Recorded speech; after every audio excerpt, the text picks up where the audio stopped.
Welcome back, everyone. Good to see your smiling faces again, like always. This is the fourth and final episode of MegaBuild. We're going to fill the cooling system, then run through that whole procedure it needs to do. I did use BMW antifreeze coolant here. It's like 20 bucks a gallon on ECS tuning. That's where I got mine.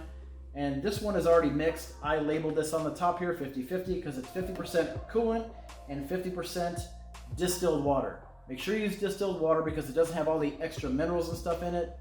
I mean, I don't think it's like straight chemically like H2O. Anyways, if you don't have any empty like 1 gallon water containers or anything, you can use like a McDonald's cup or something and do like fill it with some coolant, then the next one with water, then the next one with coolant, next one with water. So you get halfway done of the bottle here and make it 50-50. After that, I'm going to show you how many screws and fasteners and things you have left over before we put everything back together. Then I'll show you how the little shroud thing fits around the intercooler and a couple little tips and pointers here for the rest of the stuff on the front of the car. Then throw the bumper back on and you're good. Remember, make sure you do the cooling system procedure before you put the car back together in case you do have any leaks. But you won't, you're good. No more talking, let's go. When you fill the cooling system up, make sure you tighten the bleed screw here.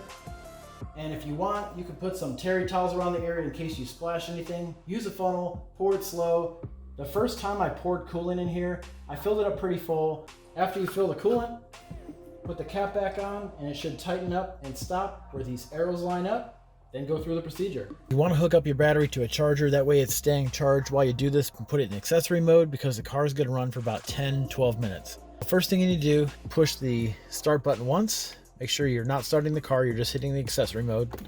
So tap that once, turn the heater on and make sure the fan setting is on 1. Make sure the heat is turned all the way up. Then turn your low beams on. Now you need to push the accelerator pedal down and hold it for about 10 seconds. You'll actually hear the car start making like this strange noises and everything. You'll hear it. And what this is going to do, this is going to turn your electric water pump on. So it's going to purge the cooling system, get all the air bubbles and everything out. There we go.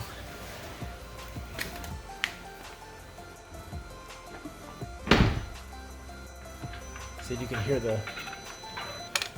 There, now you can hear the cooling system going through its cycle.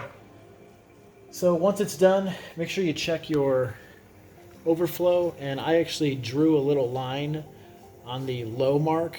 So on the bottom here, you can see that little black line. I drew that on the reservoir here. That's the low. And when it's full, the max is actually where the bottom of this seam here.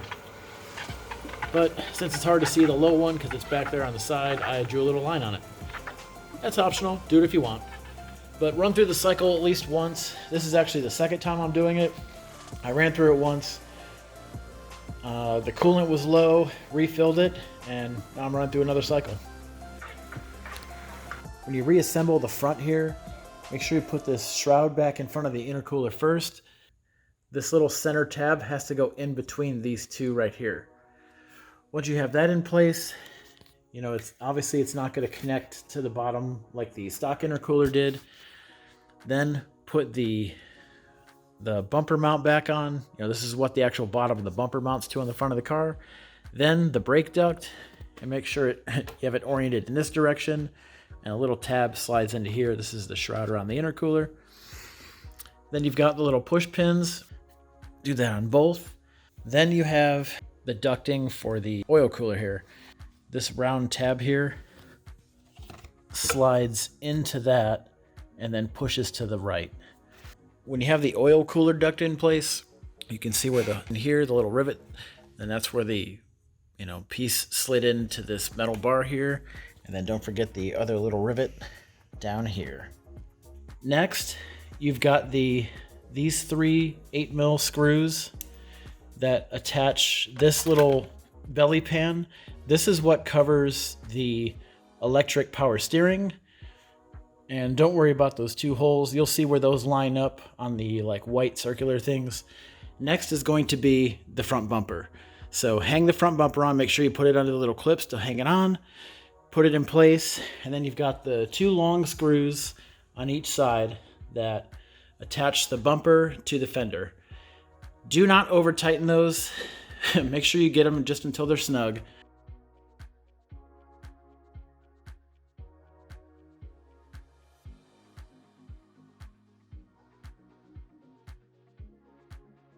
Then you have on the bottom of the bumper these 4 8mm screws, and these attach to the bumper support. So there's 1, 2, 3, 4. All right.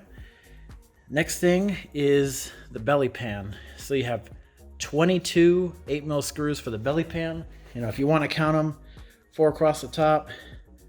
That's 6, 8, 10, 12, 14, 16, 18, 20, 22. 22 screws on the belly pan. Very last thing is the fender well linings.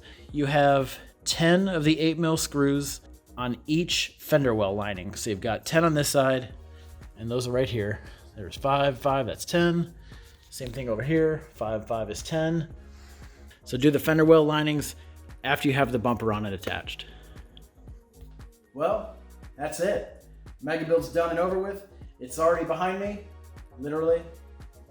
And like I've already mentioned, the car's been up and running for 3 months. I did have that one hiccup with the inlet pipe. We won't ever mention that. I'm really glad I was able to share that experience with you so you don't have any issues when you do the Pure Turbo's turbo inlet pipe. All right, let's talk performance, because you spend all this money, you want to make sure you're actually getting your money's worth. After the completion of MegaBuild, I've gone to the track 3 times. I think I have maybe 12 passes on the car in the quarter mile. My best time so far is a 1265 at 111. In that 1265 pass, I didn't really have a good 60-foot time. It was like a 190 something. I have cut some low 180s, and I really don't think I'm going to get much better than that with these Michelin PS4 tires. And remember, my car's a rear-wheel drive automatic. I'm already planning another modification, and I'm going to do the XHP transmission flash. I am going to do a video on my XHP flash, not how to install it or anything. If you want to do that, check out Keys Motorsports. I'll put a link in the description below. I am going to share with you what settings I put on the car, being that it's an M235i. I'm not sure how much better, but I already know without the flash I can get better than 1265. So I'm flashing this car over the weekend. I'm not going to get a chance to go to the track until next Wednesday, and I'm going to go back to the track with the XHP flash. We'll see how it does. I'll get some footage of that to share with you from in the car, cameras on the car, and hopefully somebody in the stand's doing some recording for me. Now I'm only using the JB4 with the electronic wastegate harness, and I'm running on map 7 with race gas. I want to get the best time possible with this setup. I want to do a solid comparison of that time slip with the MHD back-end flash. I want to know if it's actually that much better. If it's better, I want to see it in a time slip. You know what I'm saying? If you ever have any questions, feel free to throw something in the comment section below or shoot me a DM on Instagram. I'm pretty sure I've responded to every single comment or DM from Instagram that anyone's ever sent me. I mean, come on, I don't have that many subscribers. It's really not that hard. Subscribe if you haven't, and don't forget to hit the little bell icon so you get notifications when I upload another video. I'm not sure what day yet, but I'm going to post a video at least once a week, and I look forward to seeing you each and every time. It's hot out here. Alright, I'm done talking. See you in the next video. Cool? Later.